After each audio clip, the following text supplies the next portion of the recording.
Thinking about self-publishing and don't know where to start? Join the Spa Girls for 30 or 40 minutes of tips, resources. I've kind of completely lost track of Each week. Yeah, each week. How about we just go back to what we normally say? Yeah. What do we? I don't even know. I'm Trudy J, and I am here with Wendy Vella. Hello. Cheryl Phipps. Hi there. Shah Barrett. Hello. And we have an extra special, lovely, delightful guest today in the wonderful Louisa George. Hey, hey Louisa, thanks for stopping by. Oh, no worries. I'm very excited to be here. Yay, we're excited. So you are going to talk to us about deep editing for beginners, which is really cool, actually. Like, I'm excited about listening to this. It's sometimes a little bit of a thing that we forget. We get so excited about finishing that first draft, and then we just don't want to look at it. Actually, I don't want to look at my first drafts after I've done them. I kind of want to just throw them away to someone or do something with them. But we're going to be here and tell us why we should go back to the beginning and get it through and make it even better. So, and also just a little bit about your writing journey as well. Would be just to kind of set the scene would be cool too. So we haven't got a bio for you, so I'm just going to make you do your own bio. Indeed. We can do that with friends. We can do that with friends. We can just make you do that. This is like podcasting for beginners, so it fits the thing. You'd think that maybe we hadn't prepared very well for this. We're not totally prepared. We're always prepared. We love putting people on the spot, so that's what we're doing right now. So, so Louisa, when did you first get into writing, and what made you want to be a writer? And let's start there. Okay, so I've always loved reading. I think that's the most important thing to me. Since I was about 3, I think my mum taught me to read when I was 3, and I've read voraciously ever since. And I never wanted to be a writer. I just always loved reading books. And then we emigrated to New Zealand 17 and a half years ago, and my mum came to stay. And when people come from the UK to New Zealand, they have to stay for a long time. My mum stayed for 7 weeks, which was lovely. Yeah, lovely. But intense. And she said, while she was here, because my husband's a doctor and he was working shifts at the time, and so she said, while she was here, did I want to go to an evening class? And so I thought about it, and okay, I'll do something. I didn't really know what to do, and I looked through the brochure of the local college, and they had a creative writing class, and so I went along to that. And that's the end. Wow. It's been about 15 years ago. Wow. Okay. And then I sort of decided that some kind of light bulb went off, and I was like, oh my gosh, this is quite good. I can create these stories. It's really interesting. And I'd never read a romance book at that point, and was quite snobby about romance, and in the UK they didn't used to have sections with books of romance. So I knew about Mills and Boon, but I'd never read them. And I got introduced to a local romance author in Auckland where I live, and she invited me to a romance writers conference, and I'd started doing this writing, and I had no idea how to finish a book. I had no idea at that point about anything to do with craft. And I also didn't like romance, so I said, well, I don't want to go to learn about romance. That seems really good. Yeah. And you write romance. And she said, well, come to the romance writing conference, because it's not just about romance writing. You will learn some elements of craft. So I went along, and I did. I can't remember the first. I've been to so many. I can't remember who the first person, the main speaker was, but Debbie McComber came one year, and Jennifer Cruiser came another year, and I started to read these books by these amazing women who were fabulous writers, and I realized what I've been missing out on, and I also realized what my writing was missing out on, which was an understanding of how to actually create a story. So I gradually learned about all the different things that you had to put into a book, like concentrate on point of view, and then look at setting and how to use setting in a story, look at how to increase tension and pacing and all those different elements. And so then in 2011 I entered a competition that Mills and Boon were having, and I didn't win it, but I got picked up by an editor there, and she helped kind of walk me through my first complete manuscript, and then offered me a 2-book contract. Wow. Oh, I didn't know that about you, about the competition. So that's cool. Yeah, it's now called So You Think You Can Write. Yes. I think it was called something for New Voices or something. Yes. And so I entered it, and so everybody who entered it was read by an editor at Mills and Boon or Harlequin, and I was lucky enough to be sort of picked up there. Wow, that's exciting. So how many books have you got now, and what's the... I've done 28 books. 28 books. Just a couple then, like not very many. So 26 romance, 2 women's fiction. And 6 of those I've self-published, and the rest have been published through either Harlequin, Mills and Boon, Today, which is a small independent publisher, on HarperCollins. Okay, awesome. Wow. Awesome. Wow. Very cool. Go you. So some might say you were a bit of an expert on editing, for example. Yeah. Might be nice segue. Yeah. Well, yes and no. So I'll let you into a secret. I'm now trying to move on to a different genre, which has still got elements of romance in it, but I'm looking at writing a crime suspense trilogy. And, wow. And I'm also not a plotter. I'm a pantser. So I started writing this crime trilogy, and I have to have an overall 3-book story arc. I've got to have an individual story arc. I've got to have a character development arc. I've got to have a romance arc. And I was like, oh my God, I don't know how to write a book anymore. I have no idea how to write a book. So I went back to basics and thought I would read some of my how-to books, and I looked to see how many how-to books I have got, and I have 20 paperbacks and 42 ebooks on she's a friend of yours. How to sell, all just on the subject of writing. So I do appreciate, if you're a starting out writer, that there is too much information out there. And you can get lured into buying all these books and then do what I do or have done over the years, which is read the first chapter of each one. So I've read the first chapter of all of these books. Isn't it funny how you do that? I do that too. And then you kind of go, get really impatient, and then you just go out and do it. And then I do that with courses too. I'll just do the first couple of sessions of a course, and they go, I know to the part that you think might work for you. Nothing wrong with it, I think that's part of our process, because we take what we need at the time. Yes. And so so if you are just starting out, just maybe concentrate on one element of the storytelling to sort of hone that part, and then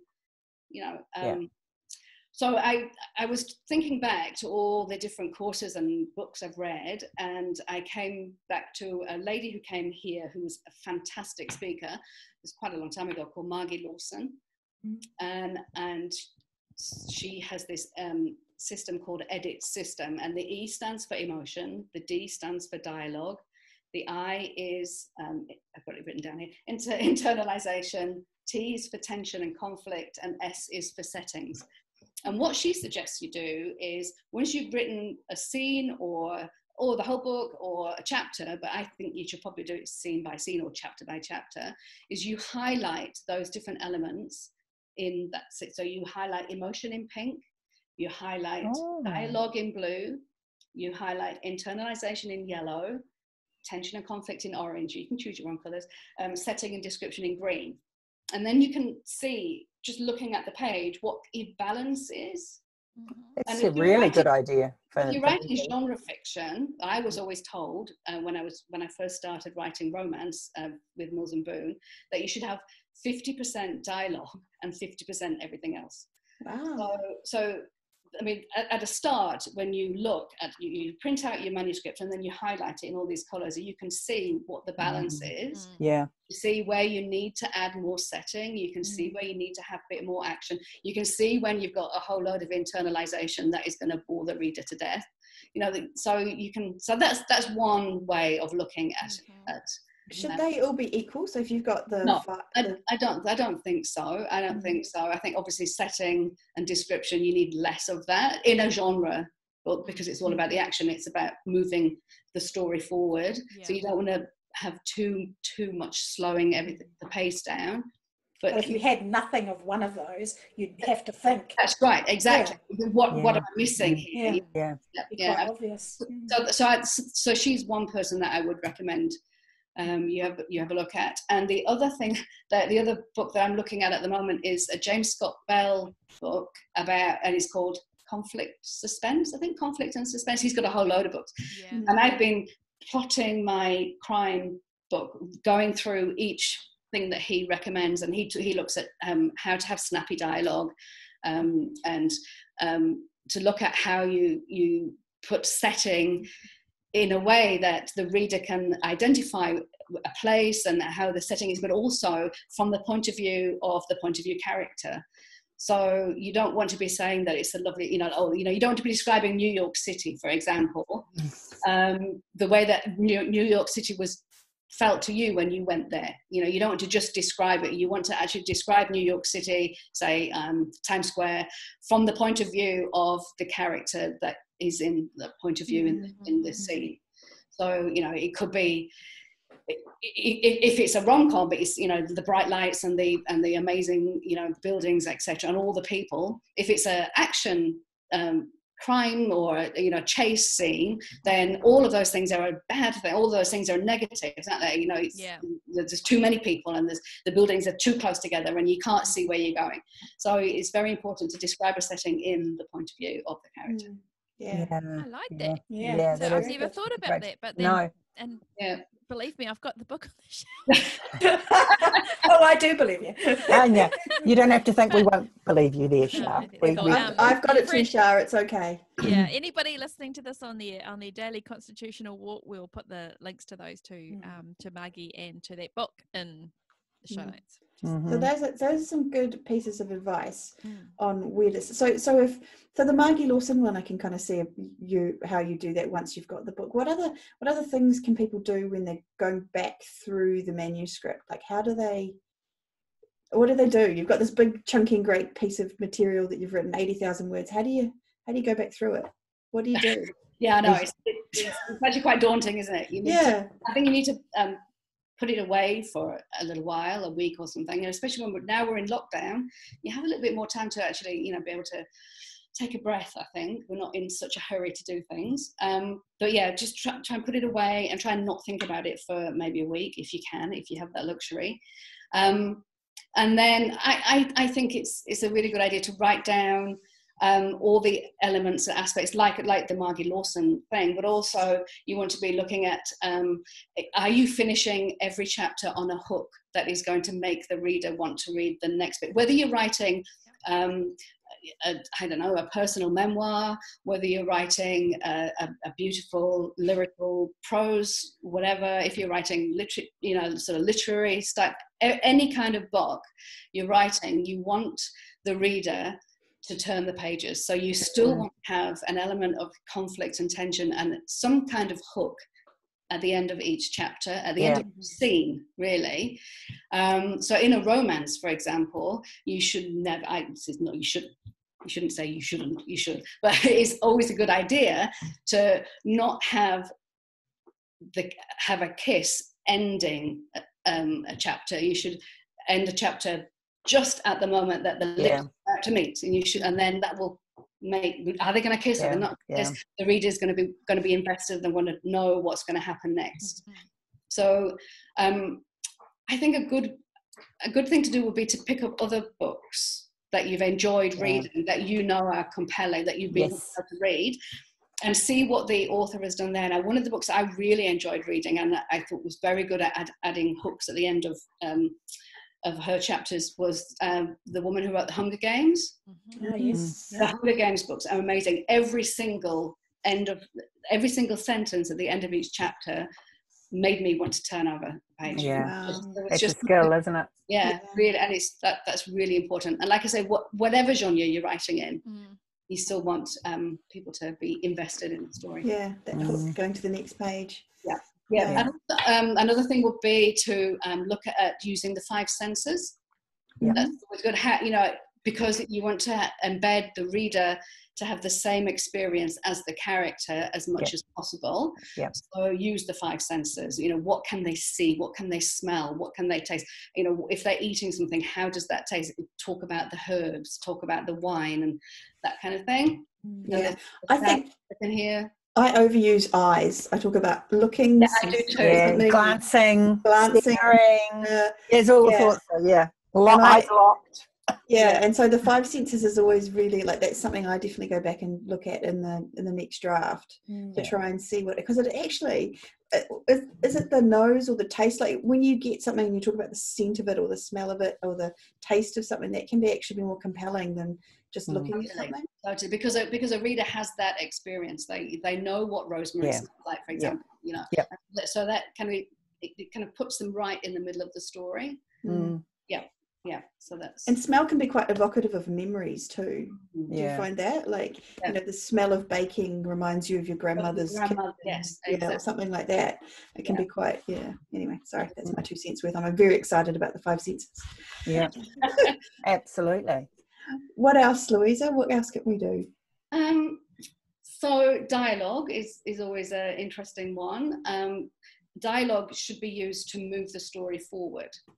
So you don't want people to just have the kind of conversation that people normally would have.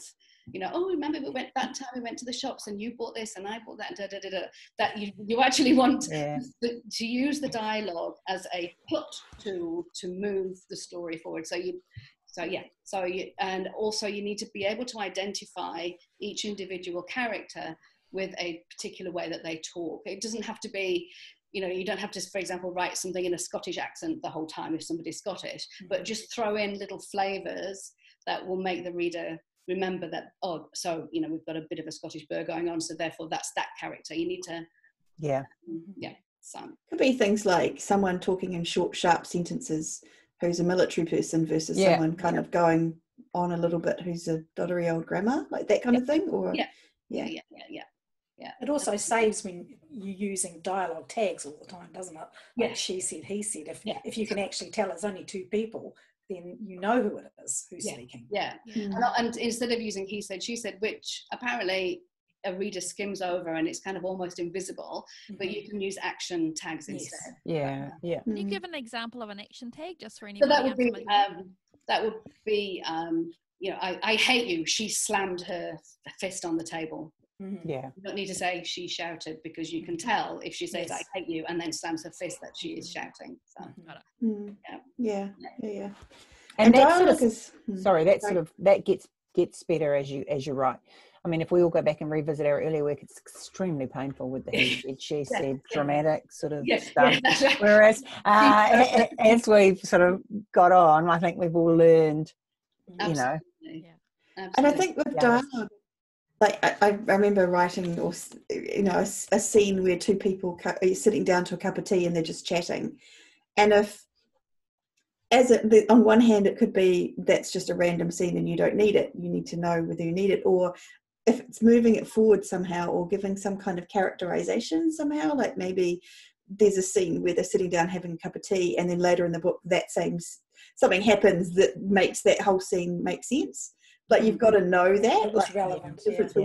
One is just a random scene that means nothing, and it's 2 characters talking for no purpose.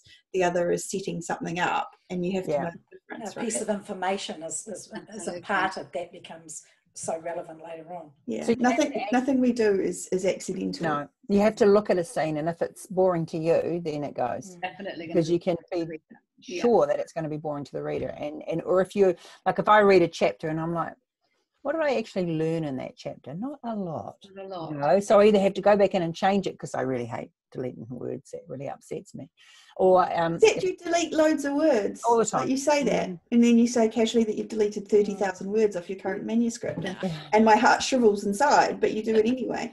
So actually, on that, just as a beginner writer, I think it's kind of overwhelming to try and remember all these things. So what would your advice be for somebody that is pretty new to the writing game, or certainly to the finishing of a story game, or even trying to get their first book finished?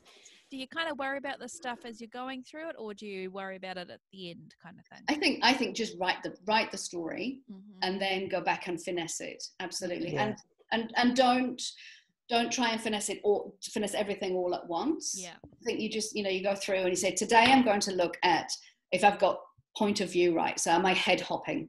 between different characters, and then you go through that. And then, so how is my dialogue? Is that snappy? Is it, you know, moving things forward? So, and have I got enough settings in there? You know, does the reader know where we are now? Right. You know, are we, if we're in a bedroom, what does the bedroom look like? If we're in, you know, all that kind of thing. You know, how do you do that? Can we just talk about that really quickly? So, how do you not overdo or underdo setting and description? Like, that's a big one. It is a big one. It is a big one. Depends what genre you're writing too, because absolutely. You know, if you're writing a literary book or something that is more gentle, you know, rather than a fast action genre book, then I guess the setting and the descriptions are what make the story and what the reader really enjoys reading. So I guess it does depend on the genre. And if you think about what Cheryl writes, she writes cozy mystery, and that the setting is a character all on its own. Right. That's whereas right. and probably historical too, like if I'm walking and going into a ballroom, the setting is massive, whereas the contemporaries I write not so much. They're there, they are a big part of it, but once the setting is built, you don't have to reiterate it. You do find that in historicals, they describe the clothes they're wearing quite a lot more. Those amazing dresses and all that stuff. Yeah. So if you're writing an urban fantasy, say, where it was very action orientated, would you expect to have lots of description of the setting? No, but I do feel that the reader needs to have a sense of place, for sure, definitely. Because you have to be able to imagine. I think it's important what you leave out is as important as what you put in. You know, you need to have gaps for the reader to fill. So if you were to say, back to New York, if you were to say, you know, in an urban fantasy that is set in New York, in Times Square, you don't really need to describe that a whole heap, because people have in their own heads what Times Square is like. But if you are talking about a different time period or a world that you've built yourself, then for sure you definitely set that up and describe that, because otherwise the reader won't have a clue what you're doing. Yeah, that's a really good point. Yeah, but one thing I would like to talk about is backstory. Because I've done a lot of judging in the past, and one of the things that this is not judging of people, but judging judging of competition. Wow, I was going to say, Louise, it doesn't sound like you. Judgy, Louise. Judgy of you. Sorry, judging of contests in the past, and one thing that I do notice for beginner writers is that they tend to do a lot of information dump at the beginning. The setup is way too long. And I think the rule of thumb now is that various, you know, people who know better than I do have said you should probably start your book in chapter 3.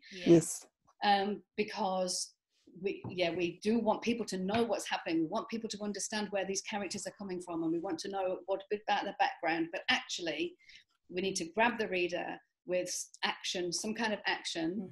And meet the characters. And meet the characters. And meet the characters. That's exactly. Right. Often you hear people say that the book should open at the moment of change. So you've got, for example, Harry Potter. You know, he's the setup is he's in his normal life, and then suddenly everything changes for him. And same with the Hunger Games. You know, Katniss is there, her normal life, and then suddenly she is now, you know, volunteering. So you don't want to have 2 chapters of telling us the whole life story of the main characters up until this very moment. You need to have maybe a paragraph or 2 setting up what their normal is, and then you know, then the whole bang is everything's changing, and this is their new challenge, and this is their new status quo.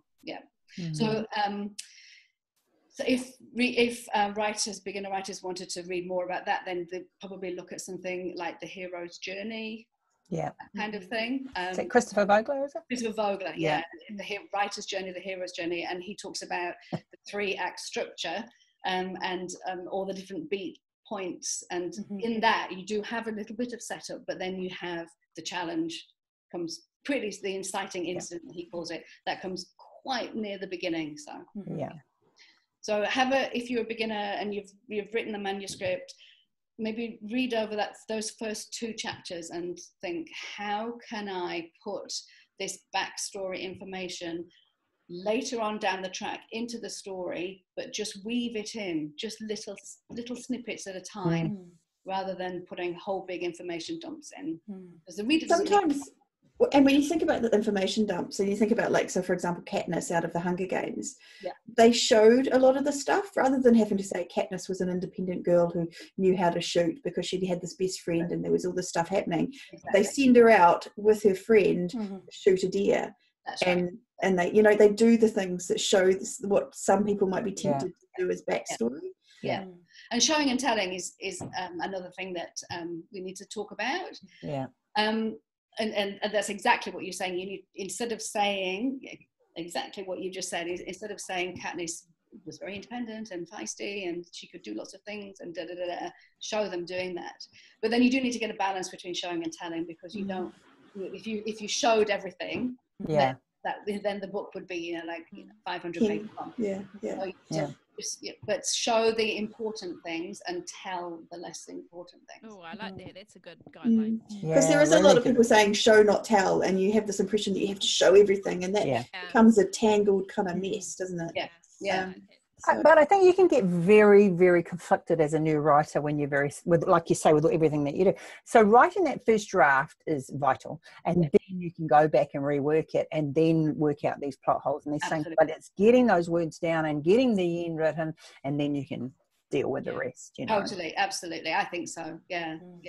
And I think making sure that you're not going to make the character fit the story somewhere down the track. The character has to be the character all the way along. Unless some sort of incident is actually going to change them, they're not going to change significantly. That's something that you find out later on is like, well, they wouldn't do that, you know. It has to be believable. Yes, absolutely. Although you do have to have some kind of character arc, so they do. Of course, growth. Obviously, but yes, you don't want them to, just because you have a good idea. Yes. You know, completely out of the blue. You don't have to be acting out of character. They have to stay true to their characters. Absolutely. Yeah. How do you deal with all this as a pantser? Do you just write and go with instinct, or do you have a little bit of planning and plotting that you do, or what do you do? I have a sort of maybe 2-paragraph idea of what's going to happen, or what the characters are, and what the setting is, and what the conflict is. Gosh, we could do a whole session on conflict. and then I just sort of what I usually do is I write 3 chapters, and then sort of take a step back and think, okay, now where am I going to go with this? And then I might sort of plot another 3 chapters. Well, not plot. Think about. I don't actually write anything down, but think about where the next 3 chapters would go, and then. So you do a lot of stuff in your head, right? You're like Wendy. I discover things as I go along as well. Yeah. I couldn't sort of plot. Just quickly, so I get a context, how long are your chapters and how long are your books? So if we're talking about a contemporary romance, they're about 50 to 55,000 words, and probably 3,500 to 4,500 words per chapter. Really? Wow, quite long chapter. That's a long chapter. Yeah. Okay, that's interesting. Yeah, and because I usually write in both points of view, so I probably half that chapter in her point of view and half in his point of view. Oh, so that's one chapter is half in his, half in hers. Yeah. So that's not 2 chapters. Oh, no, that's interesting. Same scene. It's the same. Same moment in time. Same moment in time. Yeah, exactly. Okay. Yeah. Oh, that's interesting. All right. It's funny how we all write differently, isn't it? Absolutely, it's great. I love it. Yeah. There's no wrong or right way of doing it either. No, that's it. And just curious, so will you do the same kind of, apply the same technique, if you like, for what you're writing now, Louisa, with the suspense that you're writing? Or the This is a threat. No, this is a suspense. I've had to plot things out because I have to. It's out on proposal with an agent, so I have had to actually sit down and identify plot arcs and character arcs through the 3 books, so that's been quite challenging for me, which is why like I say, I've gone back to basics and had to sit down and go, okay, how do I write a book again? How does that all work?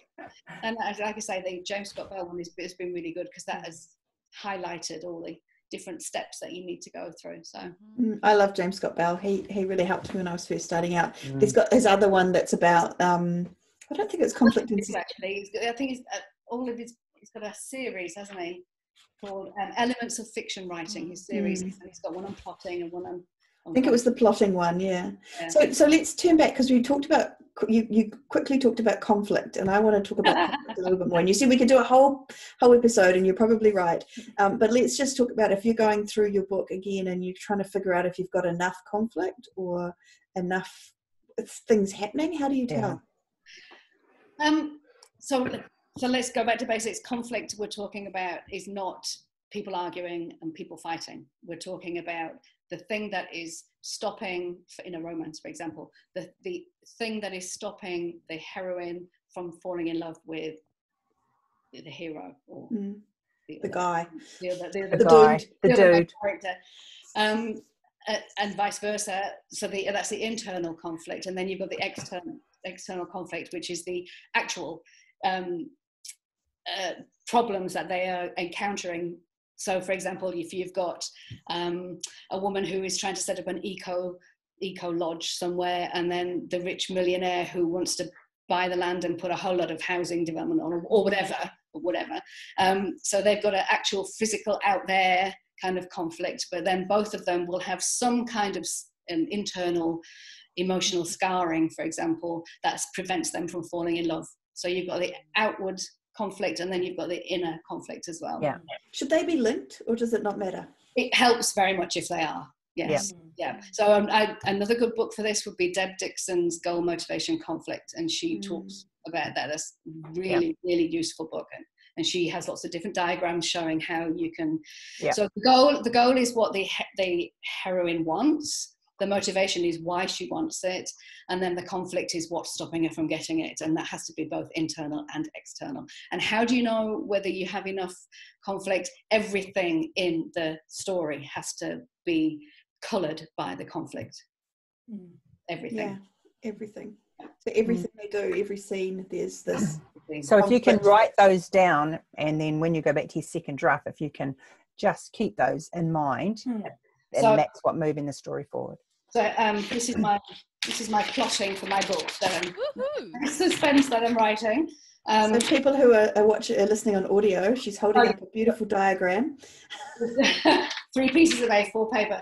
And fear is the essence of scenes, is what James Scott Bell says. You should have fear, regardless of whether it's a memoir or whatever. Fear is the essence of every scene. Conflict is the essence.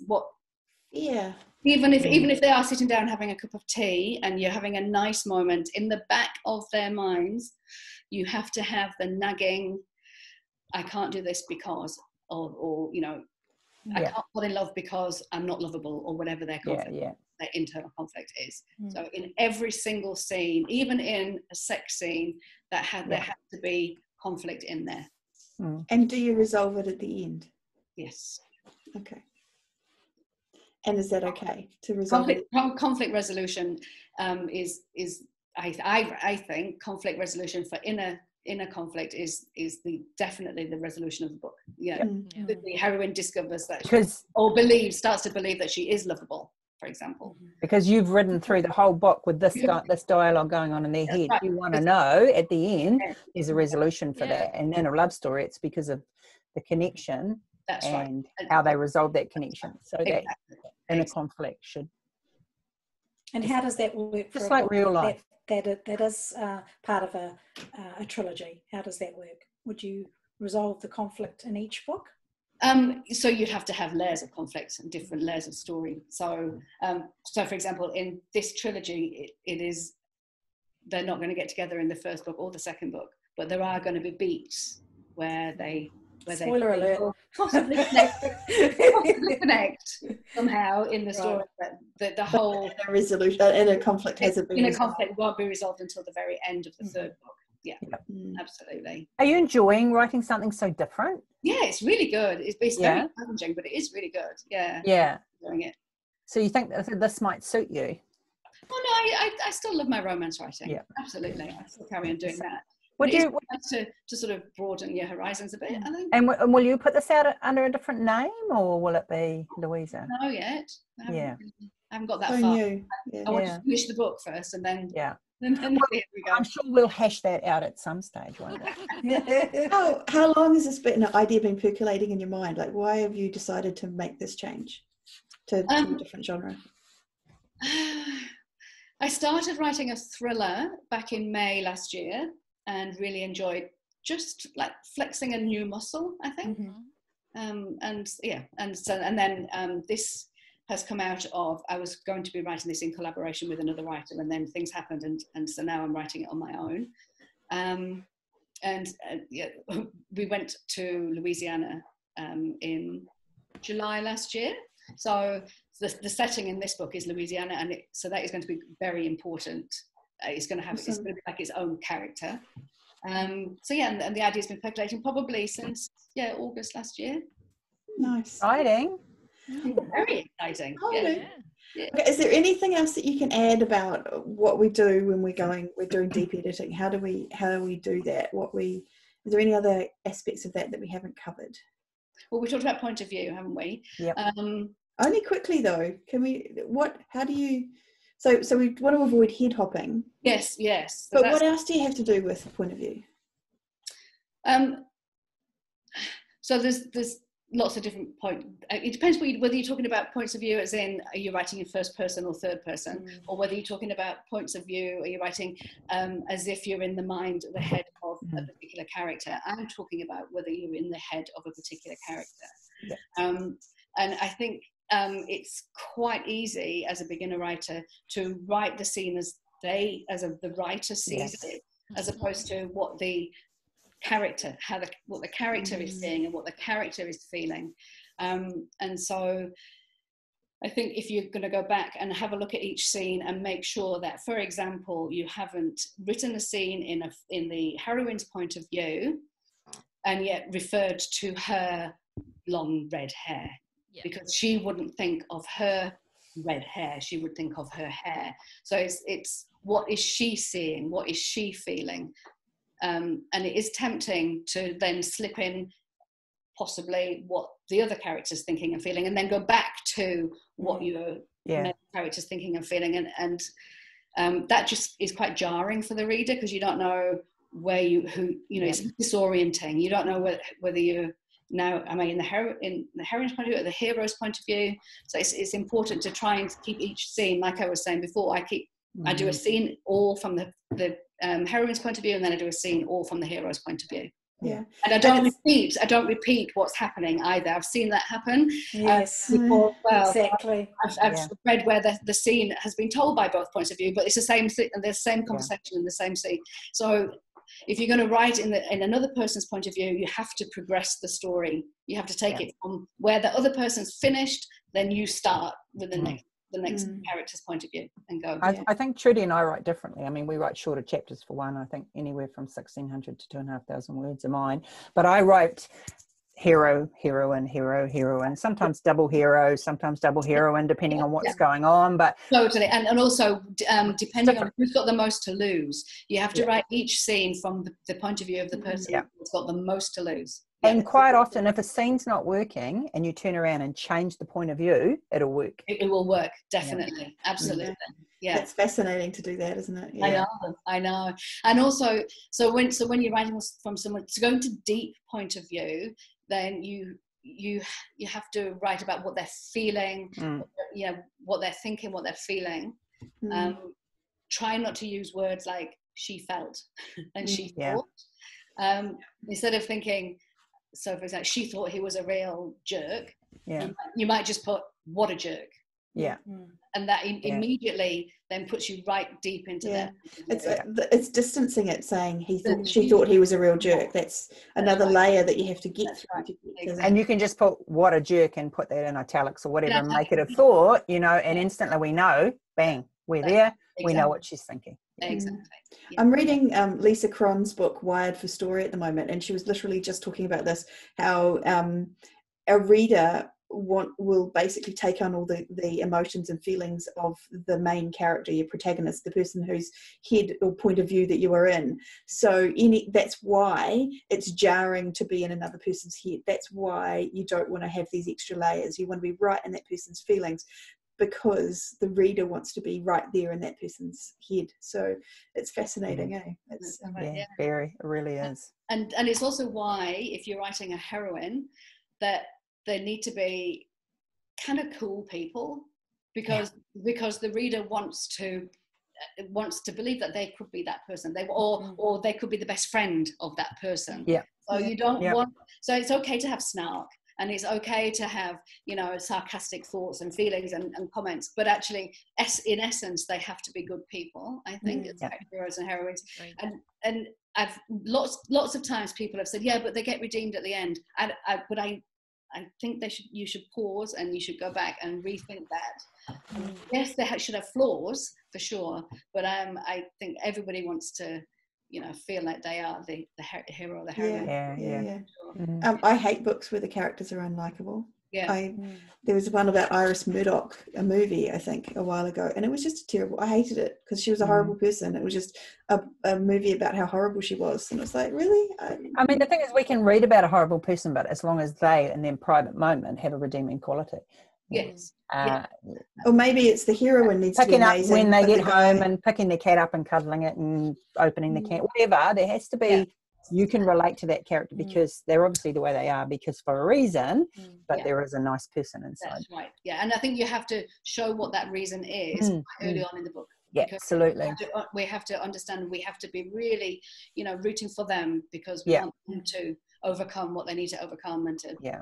And when they do something, we want to go, well, he did that because, you know, of what's going on, you know. And I guess that's the internal conflict thing, right? So you kind of know early on that there's a reason that they feel unlovable, and that if they are acting out and being mean, then at least you as the reader know that it's just because they've got this thing. That's right. Yeah. And it's not because they're a bad person. And Absolutely. Awesome. Okay. Awesome. Anything else? Well, there's so much more, isn't there? There is so much more. We could talk about this forever. But I think just to start off with, just to go back and you know, maybe think about highlighting all the different things that we talked about. That's great advice. That's really useful. And also highlighting maybe her point of view in pink and or whatever, and his point of view in blue, so that you can see what the balance is between the characters and point of view, that kind of thing. Do you ever do that online, or do you do it physically? I print it out, but I guess you could do. Yeah. But don't try and do it all at once. Yeah. Well, I think just think, well, you know, today I'm going to look at, my finishing sentences in each chapter, and then does it get overwhelming? That's my thought when I hear it. That's why I'm saying don't do it all at once. Just think, okay, how can I make the ending of this scene better? Or, you know, how can I? And then, you know, go and look at, like I say, go and look at your favourite books and see how those people have done it. And go, okay. That's good advice. Awesome advice. Look at other people. Maybe don't buy 62 self-help books. That's going to be overwhelming. But you're allowed to buy a 6-pack of highlighter pens. But you can buy we will let you do that. And maybe some puffy stickers for absolutely no purpose. Yeah, exactly. No, that was awesome advice. Thank you very much, Louisa. Yeah, really good. Where can we find our readers, our listeners and watchers now? Find you, Louisa. I'm at louisageorge.com. Yep. I am Louisa George Books, I think, on Facebook. And Louisa George Author on Instagram. Okay. Excellent. Yay! So everyone rush out now and go buy all of Louisa's books. They are amazing. They are. And where can we be found, Shah? We can be found at Spa Girls Podcast. If you're watching this on YouTube, we'd really appreciate it if you'd hit the subscribe button. If you're listening to us on our podcast, we'd really, really, really, really appreciate a review. How's that? Very really. Good. More begging. More begging. Yeah, more but begging. Awesome. With a smile. That is my goal. Thank you so much for listening. Begging with a smile. Thank you. Awesome. Well, thank you all for listening to another episode of the Spa Girls Podcast. We will be back again, same time, same place. YouTube now, as well as on all the podcast streams. Yes. Hopefully, if you are listening to this by audio, you might want to come and check out our faces on YouTube and hit subscribe. Don't know about that. Yeah, see how good was that? I remembered. Otherwise, we'll see you all next time. Bye-bye. Bye. Bye. Bye.